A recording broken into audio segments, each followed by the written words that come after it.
Hariom students, स्वागत है आपका free study bye Lodhi sir के यूट्यूब चैनल में। दोस्तों, मैं कृपाल लोधी।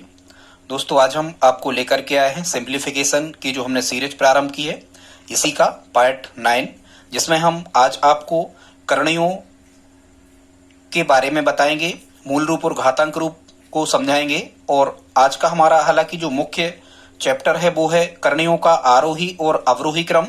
इसमें स्टूडेंट्स कुल 3 टाइप के क्वेश्चन आते हैं। आज हम वो सभी 3 टाइप के क्वेश्चन आपको बताने वाले हैं। दोस्तों, यदि आप हमारे चैनल पर पहली बार विजिट कर रहे हैं तो प्लीज इस चैनल को सब्सक्राइब कर लें, साथ में आप लाइक भी करते जाएं। और दोस्तों, आप हमारी प्लेलिस्ट में जाकर के मैथ्स, रीजनिंग, जीके, साइंस, शिक्षक भर्ती परीक्षाओं से रिलेटिव, पेडागोजी, चाइल्ड डेवलपमेंट और साइकोलॉजी आदि भी आप देख सकते हैं। स्टूडेंट्स, हम इनकी यूट्यूब के माध्यम से निःशुल्क तैयारी करवाते हैं। ठीक है दोस्तों, तो आइए प्रारंभ करते हैं। आज मैथ्स का टॉपिक है करणियों का आरोही और अवरोही क्रम। तो स्टूडेंट्स, इसमें किस प्रकार के प्रश्न आते हैं? टाइप फर्स्ट में हमने लिया है, इस प्रकार के प्रश्न आते हैं जैसे वो कह देते हैं, कह रहे हैं कि निम्न में कौन बड़ा है। तो अब हमें ये पता करना है कि करणीय 2 या हम कहें कि √2 या वर्गमूल 2 बड़े हैं या फिर 3 करणीय घात में और करणीय 3 बड़े हैं, ये हमें पता करना है। इनमें से स्टूडेंट्स, यहाँ जो शब्द, यहाँ जो भी अंक वगैरह लिखा होता है ये कहलाता है करणीय घात, और ये जो अंदर लिखा होता है इसे हम कहते हैं करणीय गत। तो यहाँ पर हम देखें तो करणीय घात कितनी है? 3, और यहाँ करणीय गत भी कितने हैं? 3। यहाँ स्टूडेंट्स जहाँ कुछ नहीं लिखा होता है वहाँ करणीय घात मानी जाती है 2। मतलब जैसे कभी आपको इस टाइप का क्वेश्चन आ जाए, इस टाइप का, केवल उनने ऐसा लिख दिया, जैसे उन्होंने लिख दिया √5, और यदि उसमें कहते हैं कि करणीय घात कितनी है, तो यहाँ जहाँ कुछ नहीं लिखा होता है, हमें यहाँ लिखा नहीं आएगा, लेकिन हमें यहाँ जूम कर लेना है कि यहाँ 2 है। तो यदि √5 की करणीय घात कभी आपसे पूछी जाए तो इसकी करणीय घात कितनी होगी? करणीय 2। ठीक है स्टूडेंट्स, एक चीज और यहाँ हमें समझना जरूरी हो जाता है। अब हम आपको कुछ थोड़ा सा टॉपिक बता रहे हैं, क्योंकि यही आपको यूज होना है आगे जाकर के। हम आपको बता रहे हैं स्टूडेंट्स, घात जो करणीय लिखी होती है इनके मूल रूप क्या कहलाते हैं और इनके घातांक रूप क्या कहलाते हैं। जब तक आप ये मूल रूप और घातांक रूप को नहीं समझोगे तब तक आपको ये वाला टॉपिक समझ में आने वाला नहीं है स्टूडेंट्स। तो क्या होता है, जैसे मान के चलो कभी इस टाइप से लिखा है, करणीय यदि लगी है, या हम कहें कि यदि वर्गमूल का सिंबल लगा है तो ये कहलाता है इसका मूल रूप। अब स्टूडेंट्स, यदि हम इसका घातांक रूप बना रहे होंगे करणीय 3 का, तो यहाँ करणीय घात में कुछ नहीं है, तो करणीय घात कितनी मानते हैं? 2। तो ये 2 नहीं थे, ये 2/1 लिखे थे। तो हम जब इसको घातांक रूप में लिखते हैं तो ये जो करणीय गत है ये आ जाता है कोष्टक में, और जो ये 2/1 की घात थी ये घात पलट जाती है, यहाँ हो जाती है 1/2 की घात। समझ रहे हो स्टूडेंट्स आप? जैसे हम एक और आपको नियम के तौर पे बताएं, जैसे x/y लिखा है यहाँ पर करणीय घात में, और मान के चलो कुछ भी यहाँ पर z लिखा है, तो ये लिखे हैं कौन से रूप में? ये लिखे स्टूडेंट्स मूल रूप में। जब हम इनका घातांक रूप बना रहे होंगे तो ये z आ जाता है कोष्टक में, और x/y की जो घात होती है ये आ जाती है y/x की, यहाँ लग जाती है घात। आई होप आप समझ पा रहे होंगे। ठीक है, एक एग्जाम्पल के माध्यम से आप और समझ सकते हैं। जैसे मान के चलो यहाँ पर लिखे हैं 15 और यहाँ पर लिखे हैं करणीय घात में 3। अब यदि आपसे कहा जाए कि इसका घातांक रूप क्या होगा, तो ये जो 15, जो चूंकि ये मूल लगा है, मतलब आप समझ रहे होंगे कि ये मूल रूप में लिखे हैं। ठीक है, ये मूल रूप है। जब हम इनका घातांक रूप बना रहे होंगे तो 15 आ जाते हैं कोष्टक में, वो 3/1 लिखा था, ये कुछ नहीं था तो बटे में 1 थे, तो यहाँ 15 पे घात आ जाती है 1/3 की। तो इस तरफ हमने जो ये लिखे हैं 3 पद, ये कहलाते हैं घातांक रूप, और जो इस तरफ लिखे हैं ये कहलाते हैं मूल रूप। अब इसका रिवर्स भी स्टूडेंट संभव होता है। जैसे मान के चलो कभी आपसे क्वेश्चन कर दिया जाए, वो कहें कुछ भी यहाँ लिखा है, जैसे लिख दें 20 पे, मान के चलो उनने अपन को लिख दिया कि 20 पे 1/4 की घात लगी है। और अब यदि वो कह रहे हैं, अब ये तो हमें समझ में आ रहा कि ये तो घातांक रूप में है, अब यदि वो इसका मूल रूप कह रहे हैं स्टूडेंट, तो हम यहाँ पर वर्गमूल लगाएंगे, और जो यहाँ मान के चलो कोष्टक लगा दे रहे हैं हम, जो कोष्टक के अंदर लिखा होता है ये हम वर्गमूल के अंदर लिखते हैं, और जो 1/4 की जो घात यहाँ पर लगी होती है ये यहाँ पर 4/1 आ जाता है। मतलब ये जो करणीय घात होती है हमें पलट देना है, अंश का हर और हर का अंश, मतलब इनवर्स या व्युत्क्रम हमें कर देना है। ठीक है स्टूडेंट्स, आई होप आप समझ रहे होंगे। तो ये हमने एक रिवर्स बताया कि घातांक रूप से मूल रूप में कैसे लिखा जाता है, और यहाँ हमने आपको समझाया कि मूल रूप से घातांक रूप में कैसे लिखा जाता है। इतना समझना जरूरी है इस टॉपिक में, क्योंकि इसी का उपयोग करते हुए हम इन सभी प्रश्नों के आंसर आसानी से दे पा रहे होंगे। तो आइए दोस्तों, अब हम प्रारंभ करते हैं हमारे महत्वपूर्ण क्वेश्चंस को। जिस प्रकार से क्वेश्चंस आपसे पूछे जाते हैं एग्जाम में, कह रहे हैं कौन बड़ा है, वर्गमूल 2 या 3 वर्गमूल 3, कौन बड़ा है ये हमें फाइंड करना है। 3 यहाँ करने घात में है। तो स्टूडेंट सबसे पहला चरण हमारा क्या होता है, सबसे पहले जो भी ये संख्याएं लिखी होती हैं हम इनको, ये चूंकि वर्गमूल का चिन्ह लगा है मतलब ये मूल रूप में लिखे हुए हैं, तो सबसे पहले हम इनका क्या बना लेते हैं, सबसे पहले हम इनको घातांक रूप में बदलते हैं। स्टूडेंट्स जब हम घातांक रूप में बदल रहे होंगे तो 2 पे कितने की घात आ रही होगी, जो दो ये करणी घात लगी है ये 1/2 की आ जाती। यहाँ 3 पे कितने की आ रही होगी, 3 पे आ रही होगी स्टूडेंट्स यहाँ पर 1/3 की। अब हमें क्या करना होता है स्टूडेंट्स, अभी हम यहाँ फाइंड नहीं कर सकते कि कौन सी करणी बड़ी है, तो अब हमें क्या करना होता है, इसको फाइंड करने के लिए जो ये बटेक में हर में जो संख्याएं लिखी होती है, जैसे यहाँ 2 लिखा और यहाँ 3 लिखा स्टूडेंट्स, तो हम क्या करते हैं 2 व 3 का लेते हैं हम एलसीएम, मतलब 2 और 3 का लेते हैं हम लघुत्तम। तो वैसे ही लघुत्तम आपको पता है बड़ी संख्या देखी जाती है, 3 है बड़ी संख्या। अब क्या 2 की दुनिया में 3 आता है, नहीं आता, तो हम 3 का डबल करेंगे, 6 से चेक करेंगे, 3 दूनी 6। क्या 2 की दुनिया में 6 आता है, बिल्कुल आता। तो 2 और 3 का एलसीएम कितना बना स्टूडेंट्स, 6 बना। अब हम क्या करते हैं, इसी को क्या करते हैं कि जो ये घात लगी हुई है 1/2 की घात, इसको हम जो एलसीएम 6 निकल के आया है इस 6 से करते हैं मल्टीप्लाइकेशन गुणा। यही नियम है, ऐसा आपको करना है। ये 6 का गुणा हम इसलिए कर रहे हैं लघुत्तम समापवर्ती का, क्योंकि ये पूर्णांक बन जाती है घात ऐसा करने से। ठीक है स्टूडेंट, तो यहाँ 3 पे कितने की घात चल रही थी, यहाँ चल रही थी 1/3 की। यहाँ भी हम कितने का गुणा कर रहे होंगे, 6 का गुणा यहाँ भी हम कर रहे होंगे लघुत्तम का। तो यहाँ हमें कितना आ रहा होगा स्टूडेंट्स, यहाँ आ रहा होगा 2 से ये 6 कितने बार कट जाएंगे, 3 बार। वो 3 का 1 में गुणा 3, तो यहाँ आ रहा होगा 2 पे 3 की घात, और यहाँ आ रहा होगा 3 पे 3 से 6 कट गए 2 बार, 3 पे 2 की घात। स्टूडेंट्स जब हम 2 पे 3 की घात की वैल्यू फाइंड कर रहे होंगे तो यहाँ यहाँ कितना आ रहा होगा, 2 गुणा 2 गुणा 2 3 बार, तो यहाँ कितना आ रहा होगा 8 आएगा यहाँ। और जब हम यहाँ 3 गुणा 3 2 बार कर रहे होंगे तो यहाँ कितना आएगा, 9 आएगा। तो अब हम देख रहे हैं कि 8 जो है ये छोटे हैं 9 से, मतलब 9 बड़े हैं। स्टूडेंट्स ये बड़े तरफ मुंह खुलता है, हमेशा ध्यान रखना। ये इसका क्षेत्रफल ज्यादा है तो ये ज्यादा ही तरफ खुलता है, कोने का क्षेत्रफल कम है तो कम। तो ये इसका मतलब 9 बड़े हैं। तो ये 9 किसके थे, ये 9 जो मान हमें मिला था ये ऊपर 3 वर्गमूल 3 के थे। इसका मतलब जो ये 3 वर्गमूल 3 है ये क्या है, इससे बड़ा होगा, मतलब इस तरफ मुंह खुल जाएगा। ठीक है स्टूडेंट्स, इस टाइप से इनको हम हल करते हैं। अगला क्वेश्चन है दूसरा, इसको देख लेते हैं। इसमें क्या कह रहे हैं, सबसे पहले हम जो ये 4 करणी 5 लिखे हुए हैं, सबसे पहले हम इस 4 करणी 5 का क्या बना लेते हैं, ये लिखे हैं कौन से रूप में, मूल रूप में। जब हम इसका घातांक रूप बना रहे होंगे स्टूडेंट्स तो आ रहा होगा 5 पे कितने की घात, 1/4 की घात। ठीक है, फिर जब हम इसे आगे बढ़ा रहे होंगे, ठीक है अभी इतना ही लिखा रहने दो, और जब स्टूडेंट्स हम इस 3 और चलो यहीं करे देते हैं, यहीं बन जाएगा। 5 पे कितने की घात आ रही होगी, यहाँ 1/4 की घात, या चलने दो यहाँ कितने की आ रही होगी, 3 पे आ रही होगी, सॉरी 4 पे आ रही होगी कितने की, 1/3 की घात। तो ये क्या बना दिया हमने, मूल रूप से क्या बना दिया हमने, घातांक रूप। अब आपको क्या करना है, 4 और 3 का लघुत्तम लेना है। 4 और 3 का लघुत्तम कितना आएगा, 12। तो 12 का यहाँ क्या करना, मल्टीप्लाइकेशन 12 का आपको यहाँ गुणा करना है। तो 5 पे अब कितने की घात आएगी, 4 से 12 कट जाएंगे 3 बार, तो यहाँ 5 पे 3 की आ जाएगी, और यहाँ 4 पे कितने की आ जाएगी, 3 चौको 12, 4 बार कट जाएंगे, 4 पे आ जाएगी 4 की। जब हम 5 पे 3 को हल करेंगे तो 5 गुणा 5 गुणा 3 55 25 पंचे, यहाँ 125 आ रहा होगा। और जब हम 4 गुणा 4 गुणा 4 4 बार करेंगे तो 4 चौको 16, 16 ही 16, यहाँ आ रहा होगा 256। अब हम इनकी तुलना कर लेते हैं कि 125 बड़ा है या 256, तो हम आसानी से कह देते हैं ये 256 बड़ा है। अब यदि 256 बड़ा है तो ये 256 किसका मान था, तो 256 किसका मान था, ये कार्य हम इसके नीचे कर रहे थे। 256 किसका मान था, ये था 3 करणी 4 का। इसका मतलब 3 करणी 4, ये वाली संख्या क्या होगी, बड़ी होगी, और ये वाली संख्या छोटी होगी। इस प्रकार से स्टूडेंट्स हम इनको फाइंड आसानी से कर पाते हैं। अगला देखते हैं तीसरा, इसमें ये भी उसी प्रकार का है, इसको भी ऐसे ही करेंगे। इसको कैसा लिख सकते हैं हम, जब हम इसको मूल रूप में घातांक रूप में लिख रहे होंगे, इसको जब हम इसको घातांक रूप में लिख रहे होंगे तो कैसा बनेगा इसका घातांक रूप, इसको हम लिख सकते हैं इस 3 पे कितने की घात, 3 पे कितने की घात, 1/3 की घात। और इसको जब हम लिख रहे होंगे तो 4 पे, इस 4 पे कितने की घात, ऊपर के 1/4 की घात। अब स्टूडेंट्स हम यहाँ 3 व 4 का क्या लेंगे, एलसीएम, तो एलसीएम इनका बनेगा 12। अब हम इसको कैसा लिखेंगे, अब हम लिखेंगे 3 पे कितने की घात, 1/3 की घात और गुणा कितने 12। लघुत्तम समवर्त का हमेशा गुणा कर देना है, ऐसा नियम है पूर्णांक बनाने के लिए। 4 पे कैसा लिख रहे होंगे हम, 1/4 ज्यों का त्यों लघुत्तम का गुणा करेंगे 12। अब स्टूडेंट्स यहाँ क्या रहा होगा, 3 से ये 12 4 बार कट रहे होंगे, तो यहाँ बचेगा 3 पे 4 की घात मिल रहा होगा, और यहाँ 4 से 12 3 बार कट रहे होंगे, यहाँ मिल रहा होगा 4 पे कितने की घात 3 की।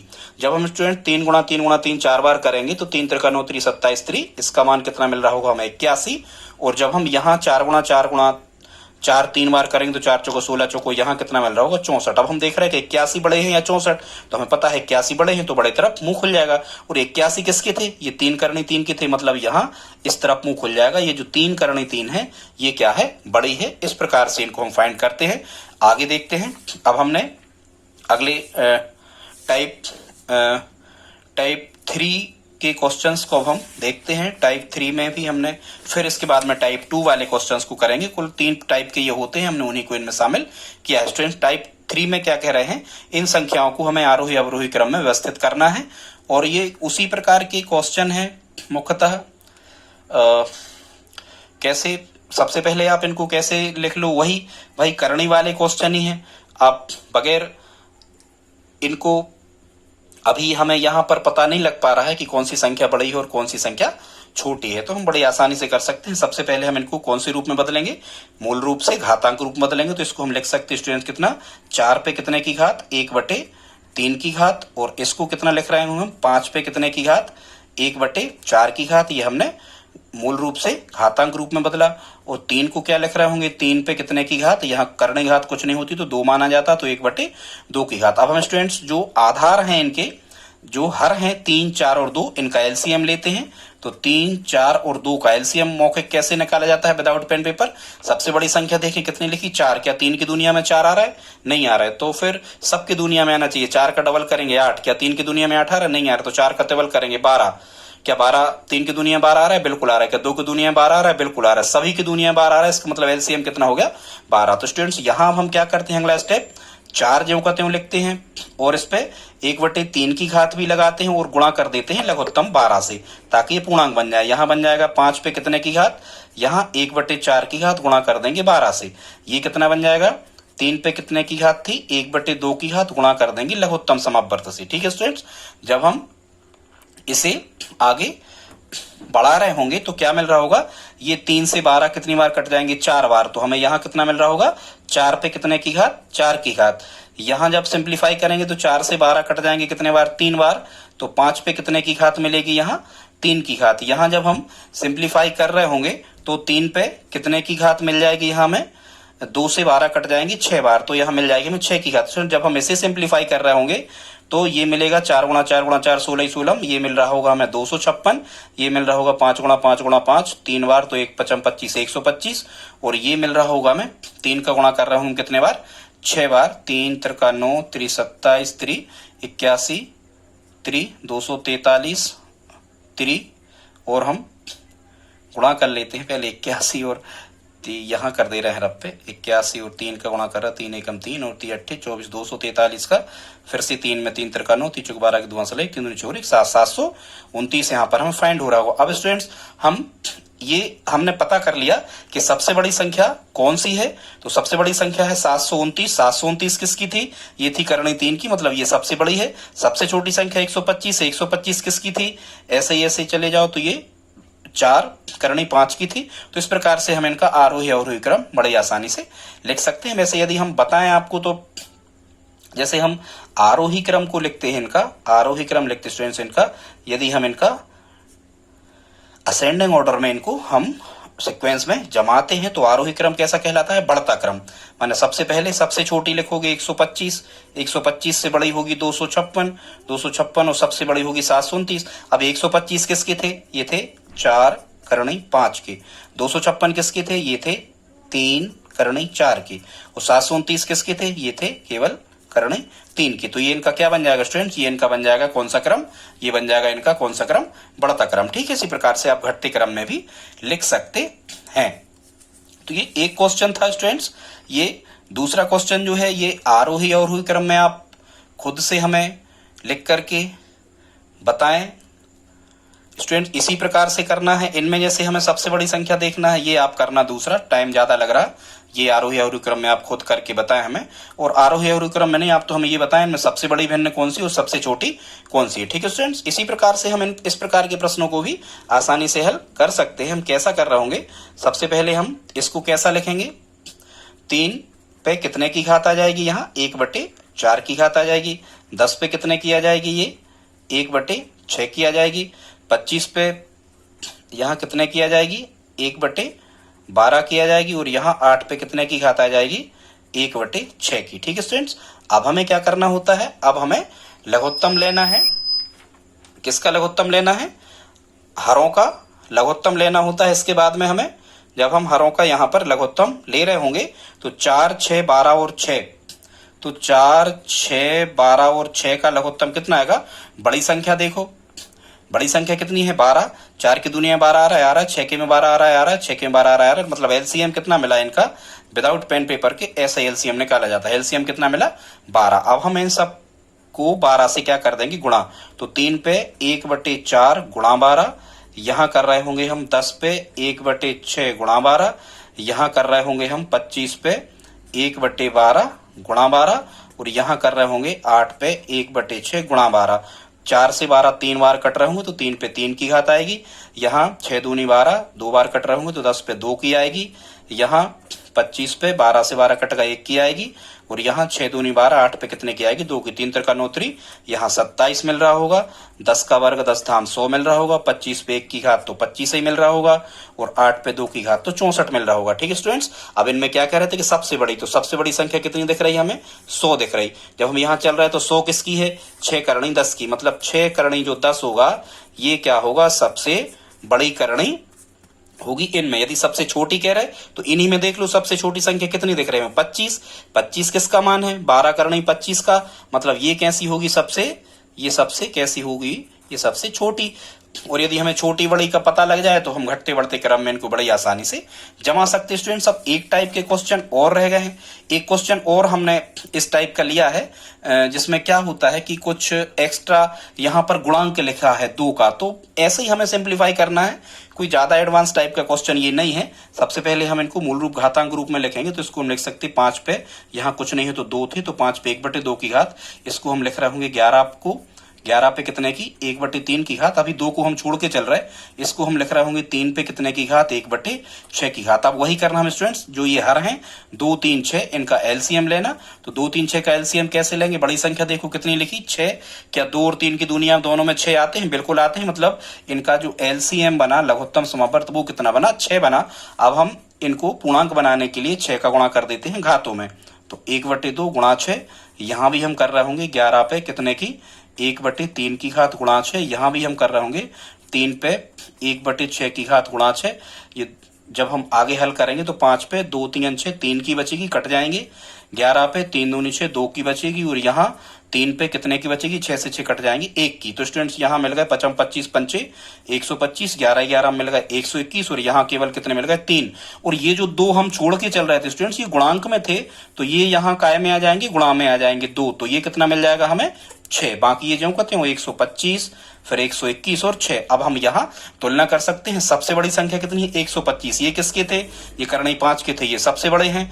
और सबसे छोटी संख्या कितनी दिख रही है, यहाँ हमें 6, क्योंकि यहाँ देखना आसान होता है इसलिए हम यहाँ तक इनको बना लेते हैं। सबसे छोटी कितनी दिख रही, सबसे छोटी दिख रही 6। ये 6 किसकी थी, इसकी थी। ठीक है स्टूडेंट्स, तो इस प्रकार से अब हम इनको आरोही क्रम में यदि लिखें तो सबसे पहले आप इनको आरोही क्रम में लिख लो, सबसे छोटी 6, 6 से बड़ी 121, 121 से बड़ी 125। अब 6 किसके थे, तो यहाँ से देख रहा है ये 6 थे, 2 और 6 करणी 3 के, इससे बड़ी 121। 121 किसके थे, ये थे 3 करणी 11 के। बढ़ता क्रम या आरोही क्रम या असेंडिंग ऑर्डर स्टूडेंट्स यही कहलाता है, डिसेंडिंग मतलब अवरोही।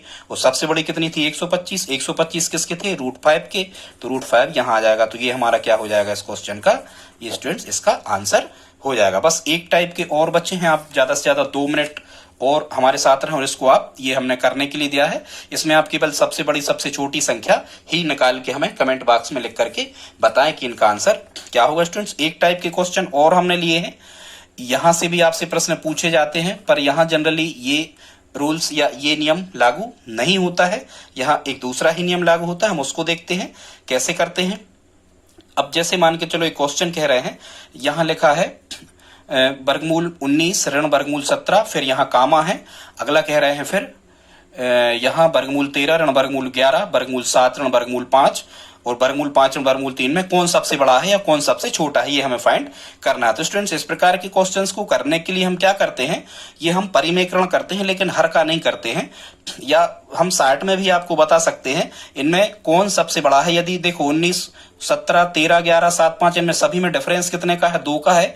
यदि स्टूडेंट सभी में डिफरेंस समान होता है तो हम डायरेक्ट बता सकते हैं जो सबसे छोटी संख्या होती है ये सबसे बड़ी होती है। मतलब सबसे बड़ी इसमें निकल के आएगी करणी 5 ऋण करणी 3 और सबसे छोटी निकल के आएगी करणी 19 ऋण करणी 17। ठीक है स्टूडेंट्स, इस प्रकार से।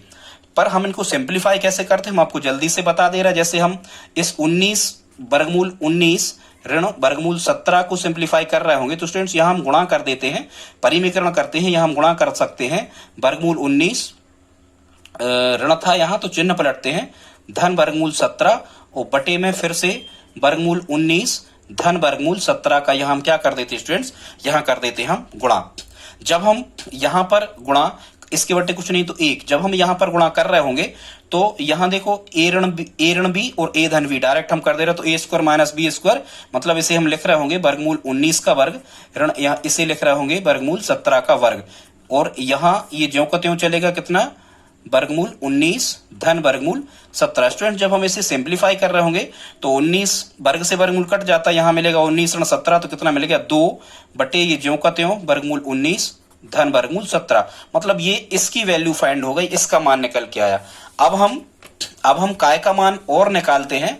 अब हम निकालेंगे सबसे छोटी संख्या का, जो लिखा था कितना करणी 5 ऋण करणी 3, तो यहाँ हम गुणा कर रहे होंगे कितने का, करणी 5 चिन्ह पलट के गुणा कर दिया करिए, परिमेयकरण कहलाता है। करणी 5 धन करणी 3 और करणी 5 धन करणी 3 का यहाँ जब हम गुणा कर रहे होंगे स्टूडेंट्स तो यहाँ ए ऋण बी ए धन बी सूत्र लग जाता है ए स्क्वायर माइनस बी स्क्वायर, तो ए स्क्वायर माइनस बी स्क्वायर इस फॉर्मेट में हम लिखेंगे, वो बटे में ये जो का त्यों चलेगा करणी 5 धन करणी 3। जब हम इसे सिंप्लीफाई कर रहे हैं वर्ग से वर्गमूल कट जाएगा तो 5 ऋण 3 मतलब कितना मिलेगा 2 बटे करणी 5 धन करणी 3। अब स्टूडेंट्स आप इनको अब आप देखो, ये इसकी वैल्यू मिली, देखो वर्गमूल 19 ऋण वर्गमूल 17 की वैल्यू मिली 2 बटे वर्गमूल 19 धन वर्गमूल 17, और वर्गमूल 5 ऋण वर्गमूल 3 की वैल्यू मिली 2 बटे वर्गमूल 5 धन वर्गमूल 3। अब स्टूडेंट्स आप इन दोनों को देखो, इनमें आपको पता करना है, इसमें और इसमें आपको पता करना है, इसमें और इसमें पता करना है कि कौन सी संख्या बड़ी है कौन सी छोटी है। तो देखो हमने अंश बराबर कर लिए, 2 यहाँ है और 2 यहाँ है। स्टूडेंट्स यदि हमने अंश बराबर कर लिए तो हरों की तुलना से हमें पता लग जाएगा कि कौन सी संख्या बड़ी है कौन सी छोटी होती है। जनरली आप जानते हैं ये या नहीं जानते, तो हम आपको बता दे रहे, जिसका हर जितना बड़ा होता है, देखो यहाँ 19 और 17 जोड़ रहे, 19 का वर्गमूल निकालेंगे 17 का वर्गमूल और उनके मानों को हम जोड़ेंगे, और यहाँ 5 और 3 के वर्गमूल निकालेंगे उनको जोड़ेंगे, तो ये संख्या बड़ी दिख रही, इनका जोड़ ज्यादा आएगा 19 और 17 का, 5 और 3 का जोड़ कम आएगा। तो यदि हर, ये चूंकि हर में है, हर का मान यदि स्टूडेंट्स बड़ा होता है तो भिन्न या भिन्न कैसी होती है, छोटी, और हर का मान यदि छोटा होता है तो भिन्न कैसी होती है, बड़ी। तो हमने भिन्न फॉर्मेट में बदल दिया। इसका मतलब स्टूडेंट्स यहाँ पर क्या होगा, ये संख्या जो होगी करणी 5 ऋण करणी 3 ये इनमें सबसे बड़ी होगी, और करणी 19 ऋण करणी 17 ये इनमें सबसे छोटी होगी। ठीक है स्टूडेंट्स, बस एक क्वेश्चन और बचा है। यदि आप यहां तक स्टूडेंट्स हमारे साथ हैं तो आप प्लीज इस वीडियो को लाइक जरूर कर दें। एक क्वेश्चन यहाँ हमने दूसरा क्वेश्चन लिखा है, ये एसएससी में किसी सेट में कभी पूछा गया है। कह रहे ए बराबर वर्गमूल 8 ऋण वर्गमूल 7, बी बराबर वर्गमूल 7 ऋण वर्गमूल 6 और सी बराबर वर्गमूल 6 ऋण वर्गमूल 5, तो निम्न में से क्या सही है स्टूडेंट्स। तो सबसे पहले हमें ये ज्ञात करना है कि क्या यहाँ पर डिफरेंस बराबर है। हाँ, एक चीज और ध्यान रखना, यदि डिफरेंस बराबर नहीं होता है तो जो मेथड हमने आपको पहले बताई है उससे हम फाइंड कर सकते हैं कि कौन सी संख्या छोटी कौन सी बड़ी होती है। तो यहां हम देख रहे हैं स्टूडेंट्स कि सबसे 8 7 6 7 6 और 6 5 यहां 1 का डिफरेंस है। तो जहां सबसे यदि ऋण लगा होता है, ठीक है, ऋण लगा होता है स्टूडेंट, तो ध्यान रखना ये वाली जो वैल्यू होती है ये ऋण में ही लागू होता है, ये वाली वैल्यू इसमें कैसी होगी, सबसे बड़ी होगी। मतलब सी का मान क्या होगा, सबसे बड़ा होगा, और जो सबसे बड़ी संख्या होती है ये सबसे छोटी होती है। तो यदि सी का मान सबसे बड़ा है तो ये बी वाला ऑप्शन इसका सही हो जाएगा। ठीक है दोस्तों, आज की वीडियो में इतना ही। यदि आपको ये वीडियो पसंद आया हो, इसी प्रकार के इंपॉर्टेंट वीडियो स्टूडेंट्स हम आपको लाते रहते हैं। यदि ये वीडियो आपको पसंद आया हो, हमारे पढ़ाने का तरीका पसंद आया हो, तो प्लीज आप हमारे सब्सक्राइबर बढ़वाने में मदद करें। आप अपने दोस्तों के साथ में स्टडी ग्रुप में इस वीडियो को शेयर जरूर करें। मिलते हैं अगले वीडियो में, तब तक के लिए जय हिंद, जय भारत।